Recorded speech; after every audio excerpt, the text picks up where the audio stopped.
Hey guys, it's Titos. So, I was wonderfully surprised with the changes that Tidal Basin brought with it. Well, we all knew about Heroic Mode, which I'm enjoying right now, but I'm talking about the skills and gadgets, and of course the weapon modifications, which changes are pretty nice actually. Mostly they removed negative and tweaked positive effects of weapon modifications. There are a lot less negative effects, but also the positive effects are smaller, or not all of them, but some of them.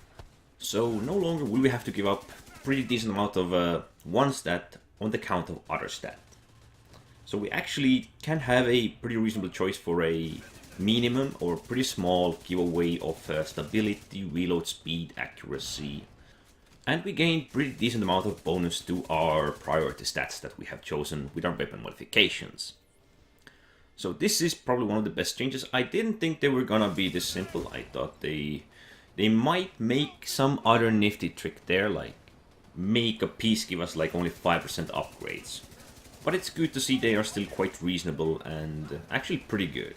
Even better than ever before, on the count of having less or near to no penalty at all. Perhaps my favorite modification change was for the shotgun, because I believe the original upgrade was it reduces your headshot damage or critical shot damage, and it increases your reload speed. And now it just doesn't have the negative effect and improves your reload speed, so it actually seems reasonable. It was the only enchant that most or many shotguns can have, so it's pretty nice. But perhaps even bigger and better change was the skill power. And along with that, the skills and gadgets upgrades. You had to have pretty much full skill power gear to get the maximum benefits with your skills. To upgrade to the max, to get the maximum damage, cooldown, duration, whatever. And on the cost of that, you pretty much couldn't have any other stats. You couldn't have too much offense, you couldn't have too much defense. So that was a big downside. But it seems they have fixed it. We knew there were some changes coming to this skill power change and upgrades change for your skills, but I did not expect some of these upgrades to hit the all-time low. I was expecting for the skill power requirements to go down and maybe a decent or a mediocre nerf for these skill upgrades. But I wasn't expecting all of these upgrades to go down so heavily. I mean, there are many that are pretty decent. There are actually quite a lot that are pretty mediocre. They have been reduced to an extent. But perhaps one of my favorite, which is the Spooge Gun, as I like to call it, or the Chem Launcher, no, the common tongue. Well, I wasn't expecting radius to go down that much. Radius is what actually makes this weapon pretty nice with its upgrades. It had 142% radius at max, I believe, or so. Maybe 145. That was huge, I definitely agree. But I think reducing it to this small level, they could have picked a mediocre point somewhere between 30 and 40%. And yes, of course, some of these upgrades will even get better once you get to the maximum gear score, so you can actually get some really good upgrades. But then again, I think they could have gone a bit different route. Because personally, I like to specialize on their gadgets.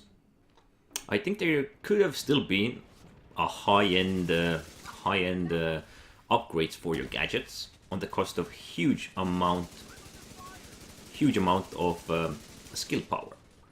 But at the same time, there should be upgrades for mediocre upgrades that are decent with mediocre skill power, so that it would actually give you a chance to choose your basically specialization level if you want to specialize at the high-end upgrades for your gadgets, or if you want to pick mediocre, or you want to pick like the weakest upgrades. And you can specialize under other things like weapon damage, defense, or whatever else is there.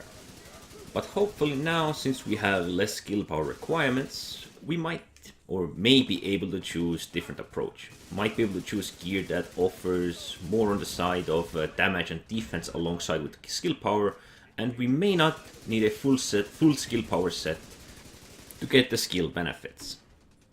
But I am sure they're gonna still keep balancing the skills, skill power requirements, and everything along with the gear and managing your upgrades for your skills. Personally, I did like the weapon changes. I did like the weapon upgrades changes, which made things a lot simpler and actually feel reasonable when you look at those upgrades, in which direction you want to go.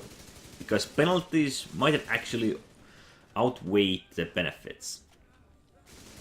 And with the skills, well, I just want to see how they work out eventually, and how much gear and, well, skill power on the gear we actually are gonna need to get the maximum benefits. I mean, this level is gonna rise along the gear score, so it might also change depending on which upgrades or what upgrades we prefer, but I hope we are not required to get the full set of skill power gear, because that pretty much drains all the other possible options you can have under damage or defense. So let's just wait and see. And as usually, thanks for watching.